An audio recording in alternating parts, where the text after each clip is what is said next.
To watch this topic in Hindi, skip to the timestamp of 2 minutes 53 seconds. Welcome to Legal Update Program. The topic of discussion is High Court overturns bail cancellation order. First of all, let's see why is it in the news. Recently, in the Vishak versus State of Kerala and another case, the Kerala High Court set aside the order of the Sessions Court that cancelled the bail of the petitioner accused involved in a case under the Narcotic Drugs and Psychotropic Substances Act. Background of the case: the petitioner was granted bail under the NDPS Act in 2022 with conditions that included not being involved in any other offence while on bail. The petitioner was later implicated in a different crime in 2023 under sections of the IPC, and the prosecution sought the cancellation of his bail. The Kerala High Court found no evidence that the subsequent crime had affected the ongoing trial of the initial case. The court observed that the Sessions Court had failed to properly consider the facts and mechanically cancelled the bail. The High Court emphasized that cancellation of bail should only occur with compelling reasons and that bail is a matter of liberty and justice.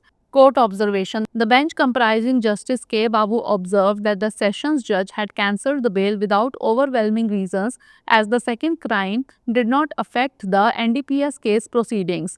The court emphasized that bail conditions are not intended to continue throughout the trial unless interference with trial is evident. It is noted that bail should not be used as a substitute for preventive detention. Concept of bail: bail means short-term release of an accused person awaiting trial.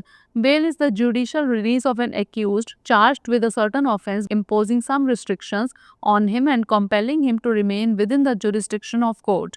There are different types of bail such as regular bail, interim bail and anticipatory bail. Case law: KS Laik versus State of Andhra Pradesh 1981. In this case, the Andhra Pradesh High Court held that while granting bail on conditions, any conditions which is in derogation of an accused fundamental rights cannot be imposed. Now is the time for practice question. What is the purpose of anticipatory bail? To prevent arrest in anticipation of being accused of an offence, to release an accused after conviction, to release a person after trial, or to grant permission to leave the country. Send the answer of this question in the comment section. Thanks for watching. Legal update programme में आपका स्वागत है। आज का हमारा चर्चा का विषय है उच्च न्यायालय ने जमानत रद्द करने के आदेश को पलट दिया। सबसे पहले जान लेते हैं कि यह चर्चा में क्यों है। हाल ही में विशाख बनाम केरल राज्य और अन्य मामले में केरल उच्च न्यायालय ने सत्र न्यायालय के आदेश को खारिज कर दिया, जिसमें narcotic drugs and psychotropic substance अधिनियम के तहत एक मामले में शामिल याचिकाकर्ता यानी आरोपी की जमानत रद्द कर दी गई थी। मामले की पृष्ठभूमि जान लेते हैं। याचिकाकर्ता को 2022 में एनडीपीएस अधिनियम के तहत जमानत दी गई थी, जिसमें यह शर्त भी शामिल थी कि जमानत पर रहते हुए वह किसी अन्य अपराध में शामिल नहीं होगा।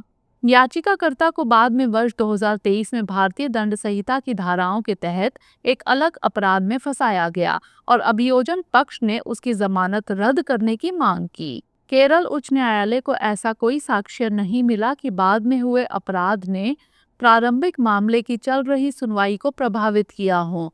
न्यायालय ने देखा कि सत्र न्यायालय ने तथ्यों पर सही तरीके से विचार नहीं किया और यांत्रिक रूप से जमानत रद्द कर दी।